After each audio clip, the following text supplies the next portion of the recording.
he said, it brought tears to my eyes. My wife would never have done something like that Yeah. without encouragement from you that a Christian woman could and, in fact, should seduce her husband. Go on. Go on.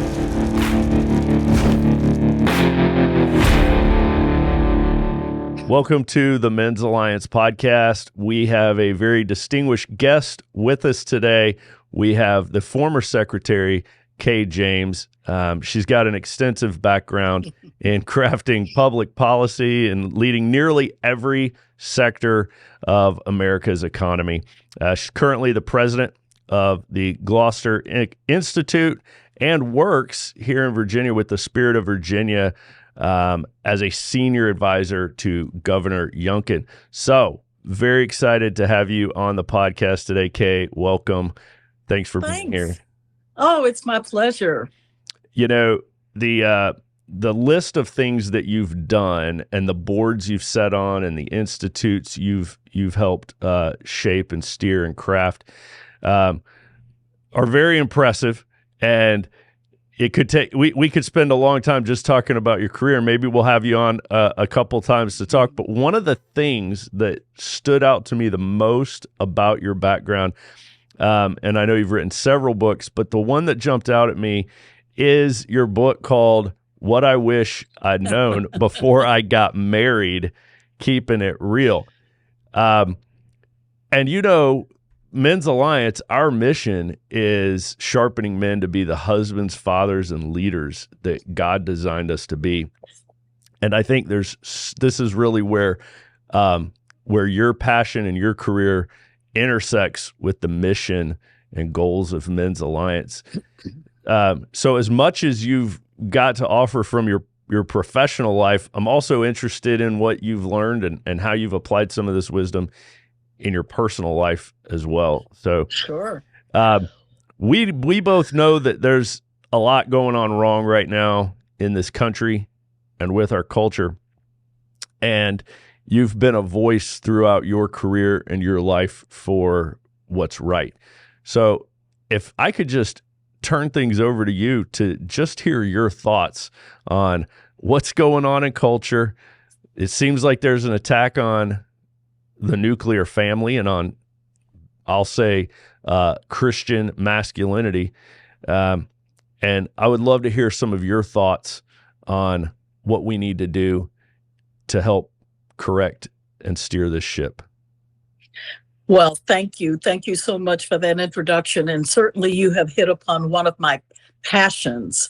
I have been talking for decades about the importance of family, about a two-parent family where moms and dads together raise children. As the Secretary of Health for the Commonwealth of Virginia years ago, I was saying that the first Department of Health and Human Services is the family. That's good. God knew exactly what he was doing with the nuclear family and how he established it and the cornerstone that it plays in our culture and society. I feel like I should go back and explain a little bit about the book, and we can talk public policy and culture Please all day do. long. But I really want to focus on your mission today because I think it's so incredibly important, and I am so encouraged by what you are doing. But years ago, our daughter was getting ready to be married. She had just recently gotten engaged. At the time, I was on the board of an organization some of your folks may have heard of, Focus on the Family. Absolutely. And I am a type A, well-organized person who makes lists. And I started going, oh, my word, have I told her this? Have I trained her on this? And I started making lists of things that I wanted my daughter to know before I got married. At the same time, there were these huge conferences that were being done all over America for women to help women become better wives. And so it was at that moment that I was speaking at those conferences And I decided to ask the women who were attending, thousands and thousands of women, what do they wish they had known before they got married? What are the things that should be on my list for my daughter? And it was amazing to me, the things that came to me as a result of that. And so that was the genesis of that book. And I would like to rewrite it at this point because there are things I would change, things I've learned since then. And I think our culture has evolved, and I don't think younger women today, I think I would have to choose other words and other language to help them understand exactly what I'm saying. The principles have not changed. The values have not changed. But I think how we articulate them to a Gen X or younger cadre of women, we might pick different words and different language. So that's what was in there. And that was the genesis of that. And I'll just give you a few of the high points out of the book, and then you can pick any of these bunny trails you want to go down. I learned that just like a great chef could open a restaurant and have it fail within months because he may be a good chef, but he's not an excellent business person. And to run a great restaurant, you need to be both. And I realized that in marriage, that's true as well. You may love each other deeply and dearly, but one of you's got to be the chief operating officer. And in our family, my husband is the CEO, but I'm the COO. Yeah. Yeah. And so it takes that kind of teamwork. And, we can talk about what that means and what that looks like in practical terms. I found out that one of the most popular books for chapters in the book for Christian couples was the chapters I had on sex. And a quote from an old movie is that for sex, men just need a place, women need a reason. And so we unpack that and what that means and what that looks like. I used to give a homework assignment when I spoke to women's groups, and I got lots of letters from husbands, by the way, on this one. Can you imagine at a Focus on the Family conference? And I used to tell Jim Dobson, I'm going to rock the house, Jim. And he said, go for it. And so I gave all of the women a homework assignment. If they wanted to make America better and stronger, they could improve and work on their marriages. And there are two things they could do.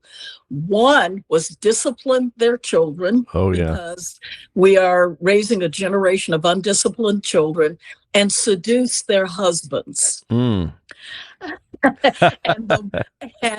I suggested that all of the Christian women, I told single women, stay out of Victoria's Secret. That's for us. That's for us married ladies. That's good. And it was so funny. I got a very happy letter and a very sad letter that I will share with you. The very happy letter was from a husband that said, I just want to thank you for giving my wife agency, for giving her the freedom, for explaining to her exactly. And he said, I had been out and cut the grass and I was hot and sweaty, and I came in to take a shower before dinner, and she knocked on the shower door, and he said, it brought tears to my eyes. My wife would never have done something like that without encouragement from you that a Christian woman could and in fact should seduce her husband. Go on. And the sad one that I got was from a woman who wrote me and said, I never had the confidence to do that. I never felt like I could be that bold and expressive and show my husband how much I cared for him and how much I loved him. But I garnered my strength after hearing your talk, and I did.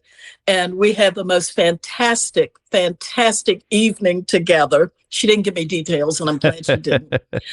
And she said he was hit by a car and killed 2 weeks later. Oh, man. And she said the memory of that evening will last me for the rest of my life. Wow. And so that's a whole piece That is we can talk about. That is incredible. I am just first of all, I'm just loving that message, and I'm amazed by it as well. And we shouldn't be, because this shouldn't be such a rare message to hear, right? But I'm sure our listeners are like, wow, I've never heard, a lot of them may have never heard a woman speak the way you are. And that's sad, because we need a lot more of this. I forget which one of his books it's in, but C.S. Lewis talking about the sexual appetite of men and comparing it to the appetite for food. And he's drawing this great comparison. He says, if you went to a country where men paid money to go in and see shows and performances where food was being seductively portrayed, and plates of food was being like slowly unveiled, and men were going crazy over seeing it, he said you would come to the conclusion that the people in that country were starving. And when I read that years ago, I was like, oh my goodness, I think that he was onto something there. Of course he was. He's C.S. Lewis. And the problem is not just tell men, stop, don't do that, that's wrong, that's bad, but maybe for them to be filled correctly in the right way. Oh, yeah. And then the appetite should be satiated, in marriage, of course. Absolutely. That's what God intended. Listen, I've been at this for 51 years. Charles and I have been married for 51 years. And one of the reasons that we decided as a couple to be transparent about our relationship is we saw so much dysfunction, particularly in the Christian community, and really wanted to make ourselves available to tutor and mentor and help and encourage other couples. Let me give your guys a clue, a tip, because they may have missed this in man camp. You go to man camp and you have breakout sessions. Well, yep. some of them miss this breakout session. Yeah. And that is that while men have certain appetites, women do too, but you need to understand exactly what it is. And women crave intimacy. Yeah. And let me talk a little bit about what that looks like, because if you can fulfill that need in your wife, if you can be intimate with her, you will see the rewards in every aspect of your marriage. First of all, women need to feel secure, and they need to know that they are protected and cared for. I don't care how strong, how powerful, how accomplished a woman is. She needs to know that her husband is her protector, and fiercely so. And that's a part of intimacy. I tell Charles it's all the way down to when he climbs in bed at night and I said, did you lock the doors? I need to know that you did. And I don't need to wake up in the morning and find out that no, in fact, the kitchen door was left unlocked. Right. Yeah. I need that's a practical way to meet the need of making your wife feel safe and protected, right? It can be as practical as the assurance of every night locking the door and closing that garage door. That's the one we always forget. Oh, yes. I'll tell you that an important part of intimacy is feeling heard. We laugh a lot in our family and in our marriage about the fact that I have more words to use in any given day than he does. But to know that there's someone who, when I come home at night after fighting culture wars and political battles and all of that, there's someone who's going to listen to me And by his words, by his body language, by his touch, I know I'm being heard. Do you know what a turn on that is for a woman to know that she is being heard by her man? That is so critical. Man. And I will tell you that you've heard it before. The men know this, but they need to hear it over and over again. You know, it starts in the morning. Yeah. It doesn't start 10 minutes before you go to bed. Right. It starts in the morning. A hug, a kiss on the forehead, a touch, something that says, you know what? I'm the luckiest man in the world because I've got you. If a woman hears that, Katie, bar the doors. And so I think if we spend less time talking about sex and more time talking about how to be intimate in a relationship with another person. And intimacy does not come easy to men. It's hard. It's very difficult, but that's what you have to work at for a great marriage. Man, that's so good. And, you know, I think that's what, and I want to get into talking with you about leadership, but I think that's, to me, one of the things that leadership looks like for the husband to do is we kind of know, everybody kind of knows this dance, this pattern of men are ready to connect emotionally after we've connected physically. Oh, yeah. And women are the opposite. They're ready to connect physically after they've connected emotionally. So we've got this. Say it 3 times. Say it loud for the people in the back. And so if people could get that concept down. I know. And so the real question then is, who's going to go first? Somebody in that relationship is going to have to meet the other one's needs before theirs get met. And that is what comes to my mind when I think of the man is the head of the house. Is that means you go first at leading, you meet her needs first. You don't sit, you know, like if you're in charge of soldiers, you make sure they eat first. You make sure they have, you know, boots and socks and ammo. You take care of everything they need, and then you worry about yourself. And that's what being a leader on a battlefield is, and being a leader at home means you sit and you listen and connect emotionally, right? Absolutely. But, you know, I would also add to that is, I couldn't say amen enough, but I would also add to that something that we learn as we are journeying in our walk with Christ. And that is, he calls us to die to self. And I don't know any other relationships other than those in the family. A mother knows what it means to die to self. A father knows what it means to die to self. I think we do that naturally. I think that we need to also understand that in the husband-wife relationship, we die to self. Yeah. And when it's not a 50-50 situation where I'll meet you in the middle, it's 100-100 situation. And imagine what that's like when you wake up for 51 years next to someone who's committed his life to dying to self and caring for you as God intended.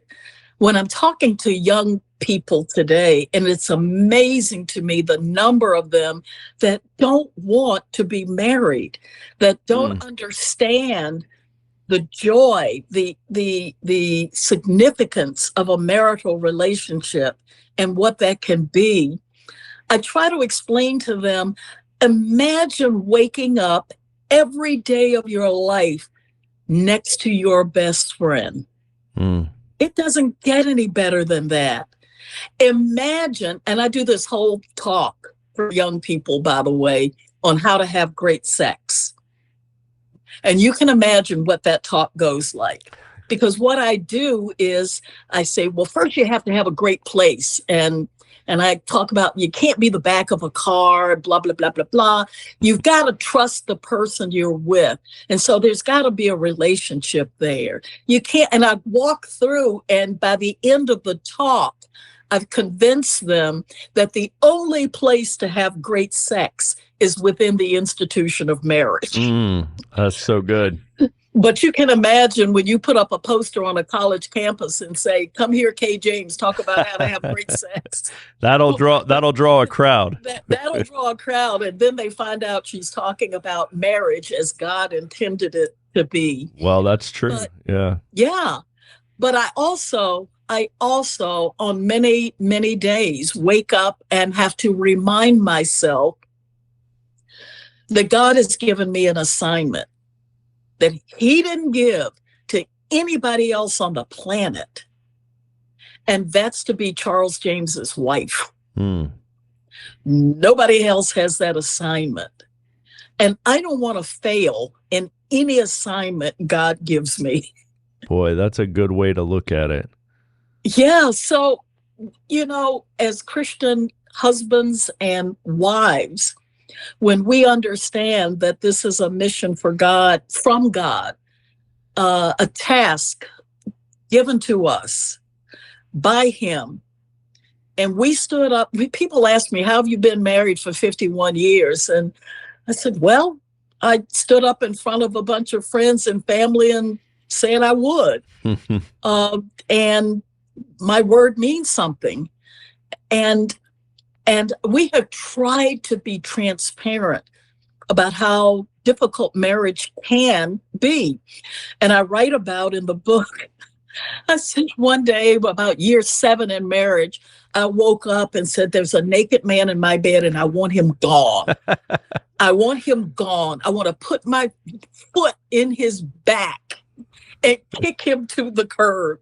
And I wanted to describe in vivid details, to leave nothing unanswered about the place that I was in emotionally and spiritually. And the reason I think it's important to do that is so that young couples, when they hit that spot, don't think that it's something odd, unusual, or wrong. Yeah. We need to know how to work through that, push through that.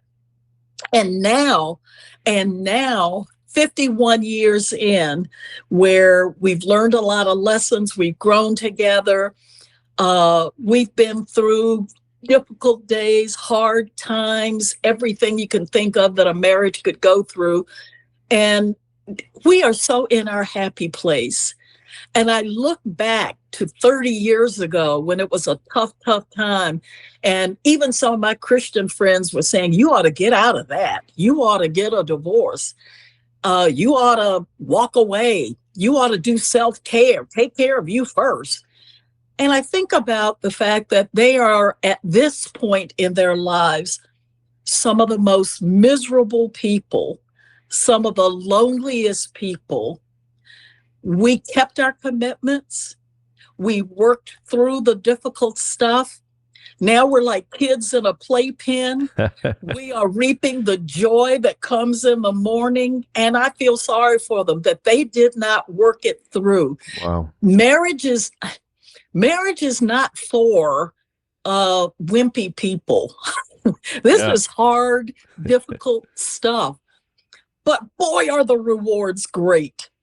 Man, that is so good. I think, to your point, we've got to normalize the difficulty, right? Because like you're saying, when people hit that difficulty and they don't realize that that's normal and they're not prepared for that, they think that the ship is sinking.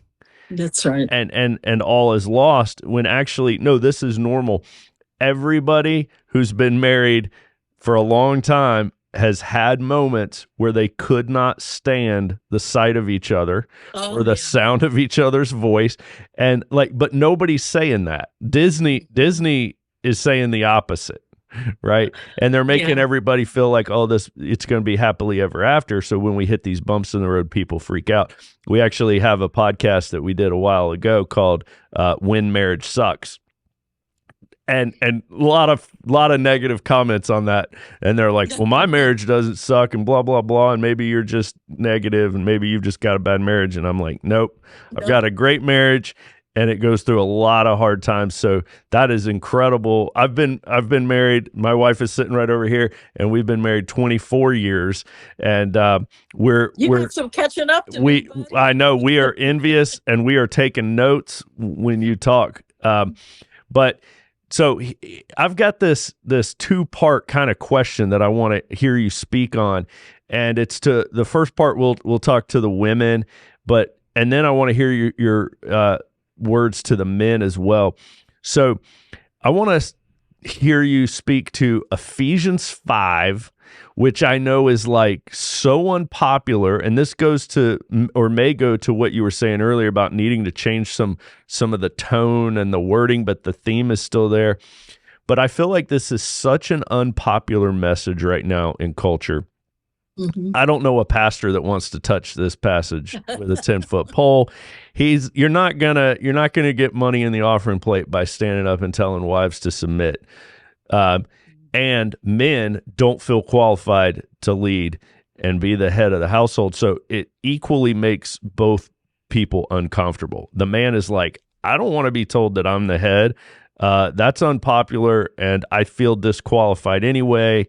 And it looks like my wife kind of wants to do the job and seems better at it than me anyway, so maybe I'll just abdicate. And so that's speaking for the men, which I know better. But I feel like there's this, and you correct me here, I feel like there's this tension with women about being the Ephesians 5 wife, but also being successful and powerful and strong, and like you said, type A. But you said your husband's the CEO, so tell us how this works. How does this work? How can women be that Ephesians 5 wife and still crush it in the workplace? And how can men lead from the wife's perspective? Sure. I've had more than one man ask my husband, how in the world can you be married to Kay Coles James? Mm-hmm. Oh my gosh. Because I can have some pretty sharp elbows out there. I used to debate for a living. I debated the pro-life issue awesome. all over the world. And you can't be out there in the marketplace of ideas and standing firm for the principles and values of the kingdom and not develop a little tough skin and the ability to give it as well as you can take it. So first of all, believe it or not, I am an incredibly shy introvert. Mm. And so it requires a lot of energy for me to go out there and do what I do. And it is entirely comforting for me to come home and collapse. Mm. I don't want to make the decision about where we're going to go to eat. I don't want to make the decision. I am happy to come home, turn it off, and have someone take the leadership in that role. Having said that, I think it's important to understand this, and I touch on this with the CEO, COO roles. It just so happens that I am the better money manager. Mm-hmm. So as the chief operating officer of our family, I do that. But I don't do it without consultation. I don't, when there are big decisions to be made, we have our we call them mandatory staff meetings. And we have a mandatory staff meeting about 2 or 3 times a week where we go over big decisions and choices.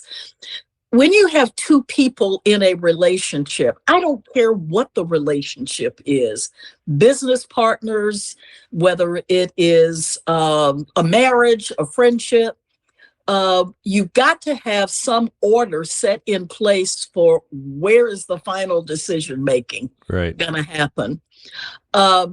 And for me, it's never been a problem because remember, I said one of the most important things for me is to feel like I am being heard. So I can make my case, make my argument, present the data, the facts. I'm all about that, the research, whether we should buy this house in this neighborhood or over here. And I am happy to have the hierarchy set up that the final decision maker is Charles on that. And but he has delegated quite a bit of authority to me in the areas where I have special gifting and talent. And his manhood is not threatened by that in any way. Right. So, I think everybody will work that out in their relationship in terms of what that looks like. But for me, I am so happy to take the roles and the positions that I have and to have a godly, steadfast man with character and integrity who I trust his wisdom and his judgment and the God that lives in him to come home to. Wow, that's awesome. Man, are you looking to obtain or upgrade your insurance? Well, let me tell you about Robert Kelly, call sign Risk. He is with On Track Insurance Solutions, and he can help you with home, auto, health, or even workers' comp insurance. You can contact Risk at 804-931-6646. Do you need a website built for your company? If so, you've got to check out Austin Seward. His call sign is Stack out of York, PA, and his website is seabird.com. That's SIEBIRD, seabird.com. Or you could go to the men'salliancetribe.com website, scroll all the way to the bottom, and click on Stack in the bottom right. That'll take you to his website because Stack designed our website for us, men'salliancetribe.com. That's how you know it's the best. He can hook you up with the website that your company needs. That's so fantastic to hear. What does that look like when we talk about spiritual leadership? How does spiritual leadership look in the James house? We have problems in that area.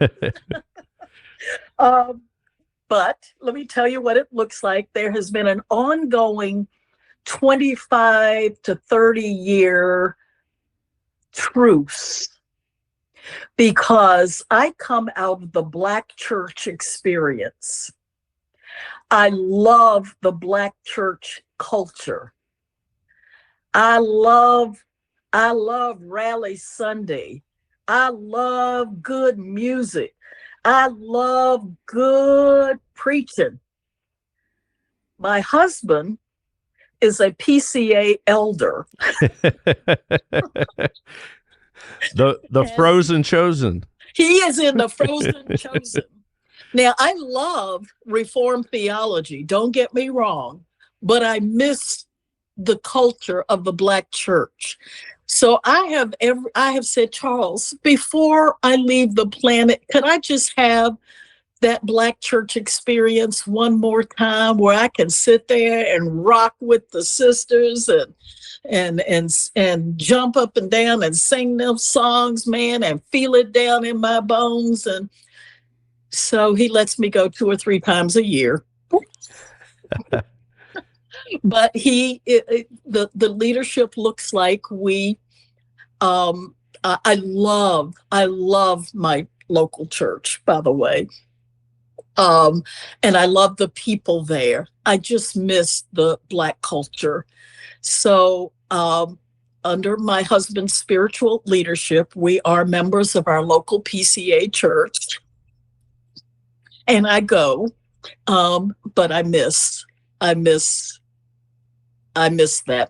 My great-grandfather founded a church here in Richmond, Mount Carmel Baptist Church over on Broad Street. And Charles and I were married in that church, and his father was a Black Baptist minister. So and I recognize that I know the distinction between culture and traditional worship and biblical worship. And I'm in a biblical church with biblical worship. And when I get to heaven, Jesus is going to let me sing in the black choir. Well, this is fantastic. I didn't realize we were going to go in this direction, but I think this is for a reason, and I think this is really important because I know that a lot of families, they do struggle on who picks the church and where they go on Sunday, and they're torn, and the husband wants to go to this church and the wife wants to go to this church, and that can be a very touchy subject, and that can be very tough on a marriage to have a conflict over. We have moved back and forth between Richmond and Washington many times as I've gone to Washington to serve in different administrations and then back home to Richmond. And when we left our local church, I said, can this be a time when we sort of look around and try some other things and visit some churches? And he was a good soldier. He did it. And then after 3 or 4 weeks, he'd go, nope, not doing that. And so, when you put it in perspective, I am happy to follow my husband's lead, although it took me a while to get there, because I realize in eternity in heaven, our worship will be fulfilled. And this is a short time compared to eternity. And the Lord has required of me to follow my husband's lead. And so there you go. Wow, that's really cool. I'm glad that we touched on that subject. So just to be clear, to those families that are struggling, what would you say to the wife who wants to go to a different church than her husband is going? They don't want to hear what I have to say. I am so sorry. I am so sorry. But after being rebellious for 30 years, I got to tell you that as the spiritual head of our family, and after having cried, Charles is the head of this home, the head of our family. This is where he believes our family should be, and that's where we're going to be. Wow. And I just feel like this is a blink. This is an absolute blink. I have the entire eternity to worship in a manner that fills my soul, that fills my spirit. So what it looks like at the James household on Sunday morning is you will hear Yolanda Adams blasting. You're going to hear Kirk Franklin going off. You're going to hear all the gospel music, and then we go to church, and there you go. Wow, that's awesome. And that means, I think that message of what you just said is very powerful coming from you as well. So that's neat. I didn't know we were going to talk about that, but I'm glad it came up. And speaking of, slightly unpopular things to say, I want to touch on this one thing in the description of your book, right? No, this is great. You said, or in the description there, it says, noting that the Apostle Paul exhorted older women not to inspire or counsel younger women, but to teach them how to be wives to their husbands. That just really jumped out at me. Talk a little bit about that. Unpack that one for us. Well, sometimes it's just really practical. It is teaching. It is not just motivational speeches and rah-rah, but literally teaching. As an example, one of the things that I did at our church, it was so funny. This is just me. It's cultural. I'm a Southern girl. What do you do on Sunday after church? You have Sunday dinner. And I just found it appalling that people were stopping at McDonald's on the way home. And Sunday dinner is where you talk about what you heard in Sunday school, where you go over the message, where you talk about the week behind and the week ahead. It was a pivotal thing in my upbringing. And so I thought that it was an element that the younger women were missing. And so rather than just talk about it, we did a series where a session where I actually invited the younger women into my home and taught them how to do Sunday dinner and explained to them that I have no idea how long you cook a pot roast. All I know is you put it in the morning and it's ready when you get out. That's right. That's all I know. And how practically you organize a meal so that your family can sit down and eat when they get home from church. And I went as far as to print up recipe cards for Sunday meals. Oh, wow. And I had a sampling of all of the various dishes. So we had the lecture, and then we had the talk about why Sunday meals were important, and then actually sampled the foods from Sunday dinner to not just tell them and inspire them that they needed to think about the role that played in their family's life, but also to teach them how to do it. Wow. The K. James wife boot camp. I love this. Absolutely. Wow. I remember a friend of mine who grew up in Richmond, moved to Norfolk, but drove home back to his mother's house every Sunday for church and Sunday dinner. And I asked him, this was 40 years ago, I said, what is the draw? I need to understand, because I want my children to desire to come home for Sunday dinner. What was it? And he thought for a second and said, my mother's hot rolls. So I said, if it's hot rolls that'll do it, then hot rolls will be on the menu. So I'm one of the few women on the planet left that still makes homemade hot rolls for Sunday dinner. Oh my goodness. There's so many, seemingly little things, seemingly little details, but really life is made up of the little things. Yeah. Life is the little details. And, we've been in such a rush as a culture, as a society, to abandon so many of our traditions without good reason, but just for the sake of doing something new, the sake of abandoning a tradition. We seem to celebrate that. And then we realize maybe that was there for a reason. Yeah. Maybe we should examine why that thing was in place to begin with, whether it's just church or dinner or rolls. All these different things create a culture. Well, I will confess to being old school. But do you know what else comes out of Sunday dinner? Because I set the dining room table on Saturday, and I set it with china, crystal, and silver.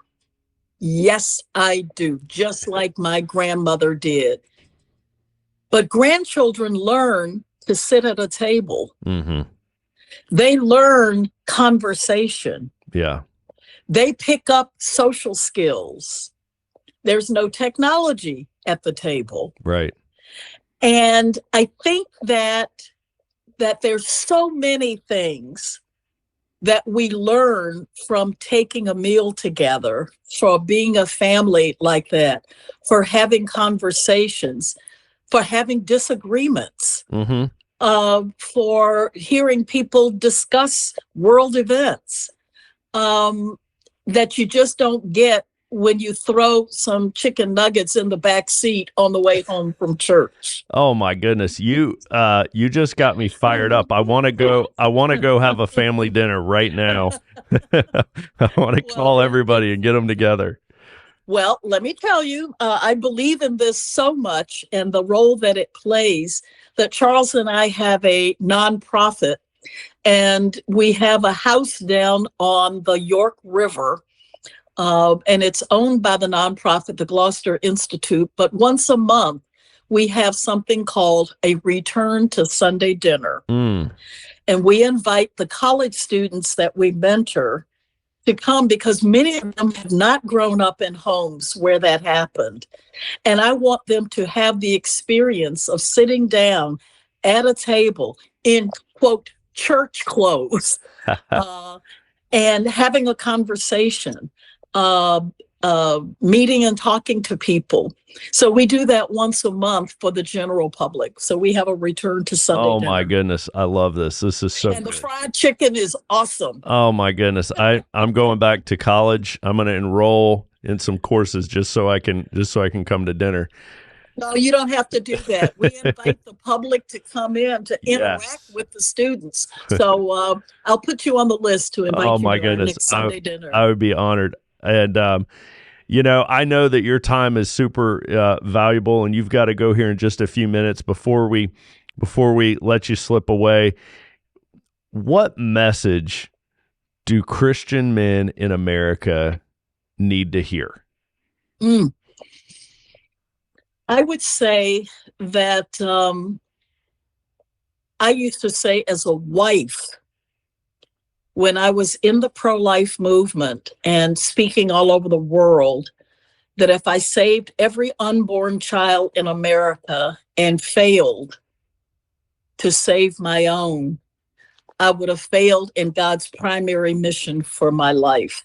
And I think that we need to understand, men and women, that for all the things that God has called you to do, and I don't care what your profession is, if you're heading an organization or if you're the lowest one on the totem pole, that the most important job you have is husband and father. And that think about what our country would be like if we were investing as much time, energy, and effort into our families, into being what God called us to be in those roles. As I see some of my Christian friends involved in the political arena right now, all that passion and all that energy, if we directed that to our families and were the men and women of God that we were called to be, we would see the change that we want to see in this country. And many of it concerns me that I see so many people, political leaders, business leaders, church leaders, who are not focusing on their families and being what God called them to be to their families. And I think they're missing out on God's primary mission for their lives. That's so good, right? We can win the whole world, but lose our soul, and we can do that in our primary mission as well as with our salvation, right? Yeah. That's so good. And I think, one of the reasons why men tend to try to be more successful, put more of their time and effort and energy into succeeding at work than some do at home is because, honestly, if we're just super honest with it, home is harder.